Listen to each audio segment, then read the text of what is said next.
আসসালামু আলাইকুম রহমতুল্লাহি ওবরকাতুহু।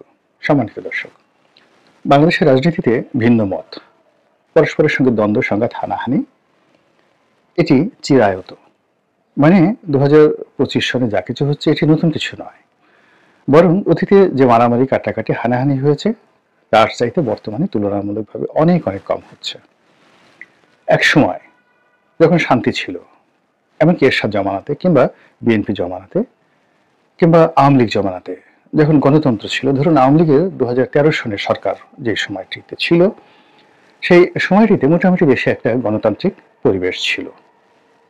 আমরা হয়তো অনেকেই ভুলে যাই, কিন্তু সেখানে ছাত্রদল ছাত্রলীগের মারামারি, ছাত্র শিবিরের সঙ্গে ছাত্রদলের মারামারি, তারপর রাজনৈতিক দলগুলোর মধ্যে হানাহানি, ব্যবসার নিয়ে মারামারি, কাটাকাটি, চুরি, ডাকাতি, ছিনতাই, রাহাজানি, তারপরে সড়ক দুর্ঘটনা থেকে শুরু করে আরো অনেক কিছু এখন যেভাবে চলছে তার চেয়ে কোনো অংশেই কম ছিল না।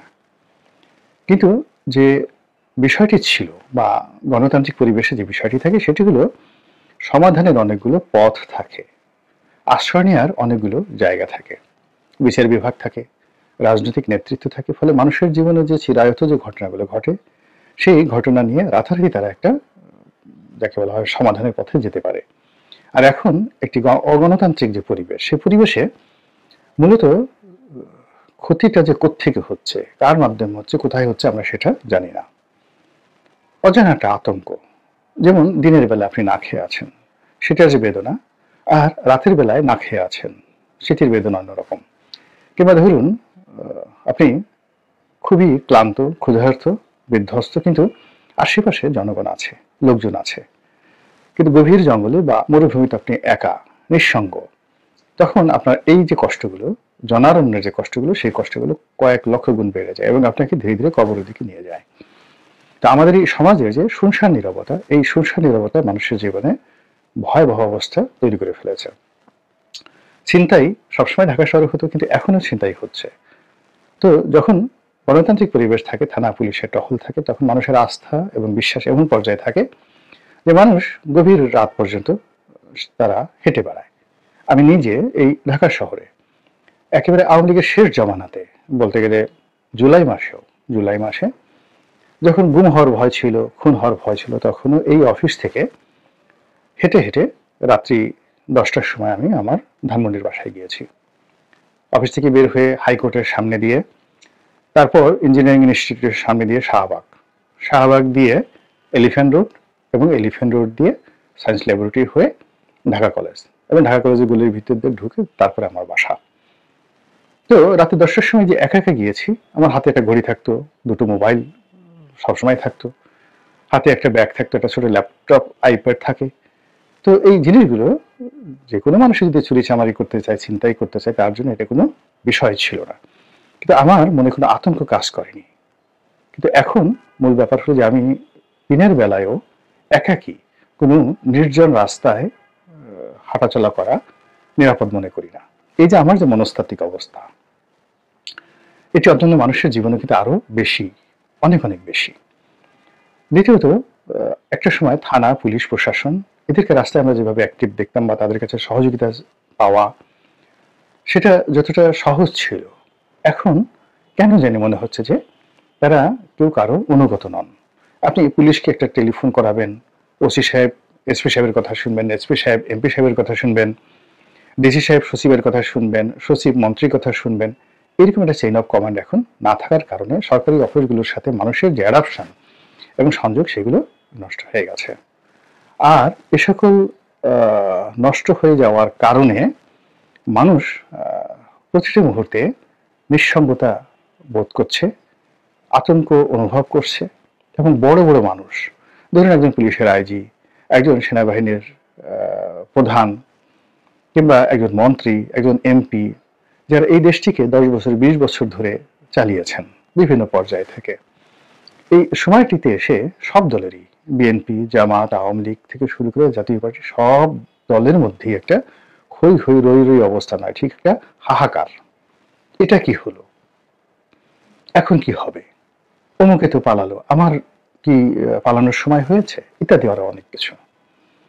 সরকারি যে সংস্থাগুলো, বিশেষ করে দুর্নীতি দমন কমিশন, তারপরে জাতীয় রাজস্ব বোর্ড থেকে শুরু করে অন্যান্য যে প্রতিষ্ঠানগুলোকে সরকার, রাষ্ট্র জনগণের যে বিশেষ করে দুর্নীতিবাজদের বিরুদ্ধে ব্যবহার করে আর সাধারণ নাগরিকদের পক্ষে এই প্রতিষ্ঠানগুলো দাঁড়িয়ে যায়, সেখানেও একটা বিশ্রী অবস্থা তৈরি হয়ে গেছে।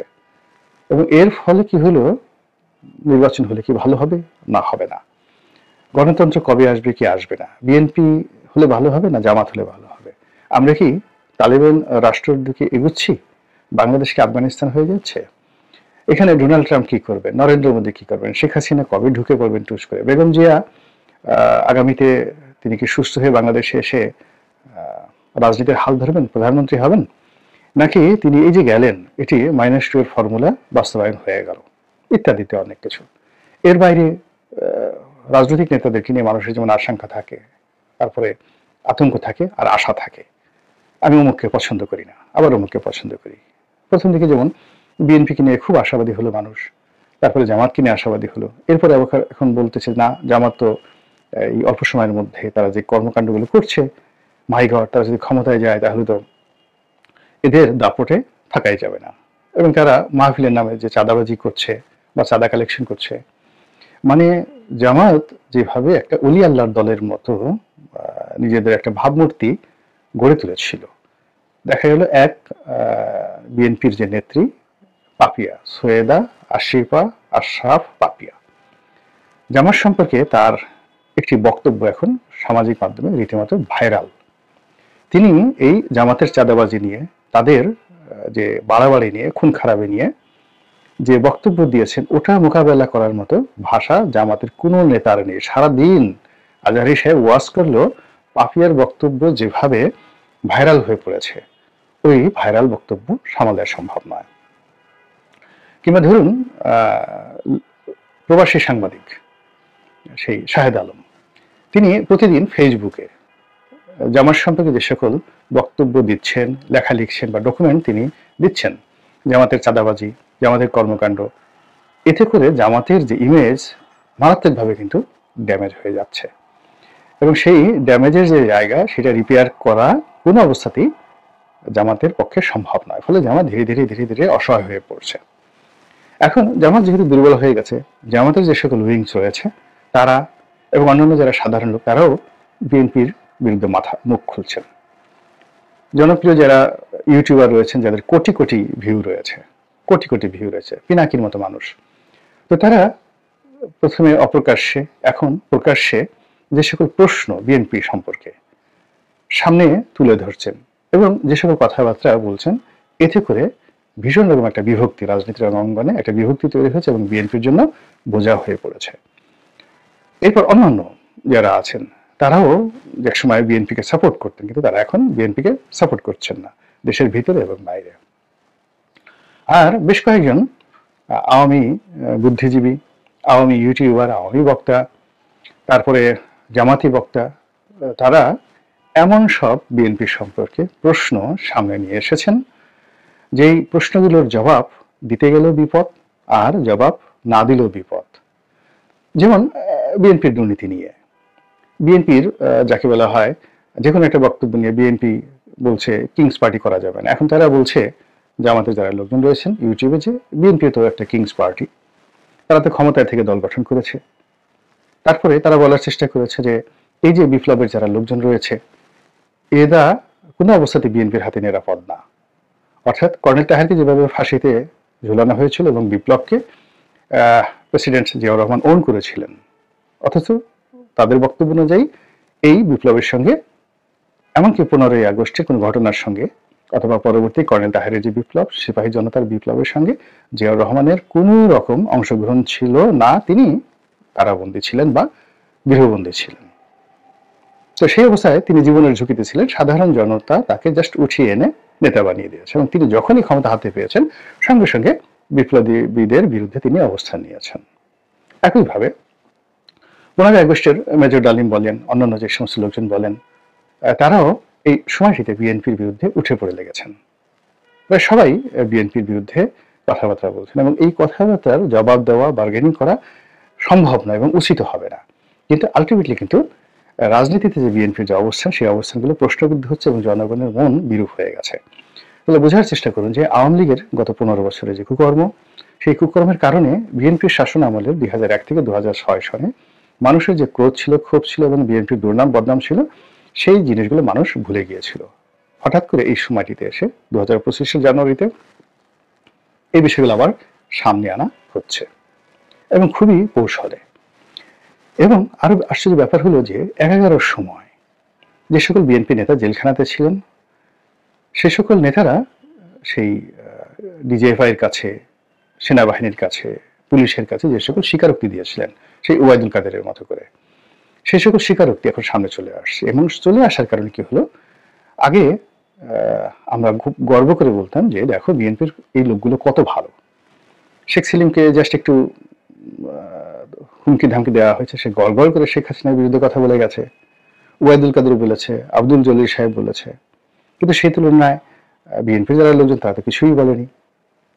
কিন্তু এখন যেটা হলো সেটা এই বিএনপির সুসময় যেখানে অনাগত, সেখানে এই বিএনপির অনেক নীতি নির্ধারণের নেতা তাদের বিভিন্ন বক্তব্য সামাজিক মাধ্যমে ছড়িয়ে পড়েছে, যা কিনা বিএনপির হাইকমান্ডকে রীতিমতো বিব্রত করে ফেলেছে এবং ইমেজ সংকটে ফেলে দিয়েছে।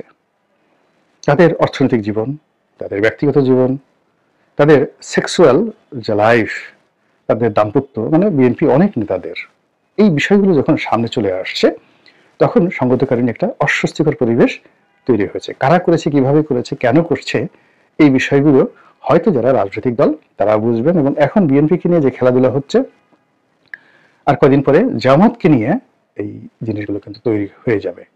তৈরি হওয়ার পরে পুরো রাজনৈতিক অঙ্গনে যখন একটা সম্ভাবনা গণতন্ত্রের, নির্বাচনের, সেই সম্ভাবনাটা সুদূর পরাহত হয়ে যাবে।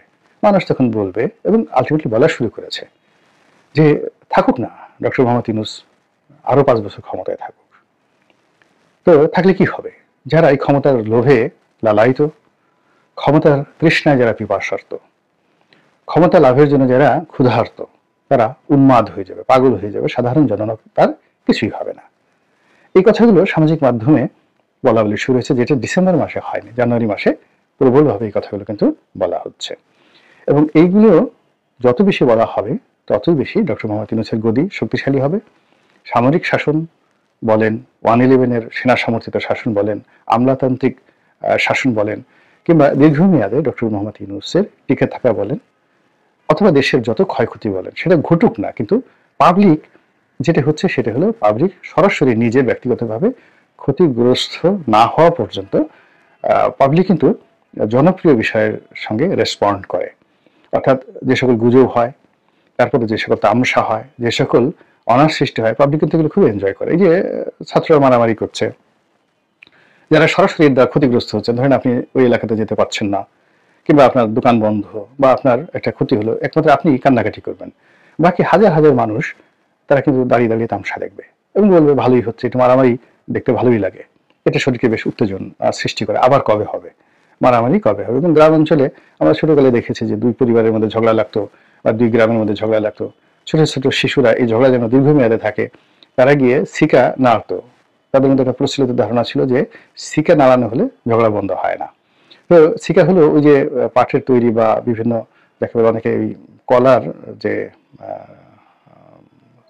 ডালপালা আছে সেটার যে আঁশ, সেটি দিয়ে এক ধরনের ফাঁদ তৈরি করা হতো, যেগুলোকে সিকা বলা হতো। যেখানে গ্রাম অঞ্চলে ওই সিকার উপরে হাঁড়ি পাতিল সেটা নিয়ে রাখা হতো, যেন ইঁদুর, তারপরে শেষে বিড়াল ওই খাবারগুলো খেতে না পারে। তো ওইগুলো বাচ্চারা গিয়ে, এমনকি বুড়া বুড়া মানুষ গেলে সেই সিকা না হতো, যেন ঝগড়া বন্ধ না হয়। এবং ঝগড়ার সময় মহিলারা, পুরুষরা তারা অনেক সময় রাগে উলঙ্গ হয়ে যেত, একে অপরের লজ্জাস্থান দেখিয়ে দিত, তারপরে টুকটাক মারামারিও করতো এবং সেই মারামারি করার পর কান্নাকাটি করতো। এগুলো দেখে মানুষজন খুব আনন্দ পেত। তো এটা আমাদের রক্তের মধ্যে মিশে আছে। ফলে এই যে সমাজে যে বিশৃঙ্খলা, সেই বিশৃঙ্খলাও কিন্তু অনেক মানুষকে বিনোদন দিচ্ছে। রাজনৈতিক দলগুলো যদি এই বিষয়গুলো বিশ্লেষণ করে যত বেশি তারা যাকে বলা হয় সতর্ক হবেন এবং প্রস্তুতি নেবেন, ততই তাদের জন্য, আমাদের সকলের জন্য কল্যাণ বয়ে নিয়ে আসবে। আল্লাহ আমাদের সবাইকে হেদায়েত দান করুন এবং হেফাজত করুন। আসসালামু আলাইকুম ওয়া রাহমাতুল্লাহি ওয়া বারাকাতুহু।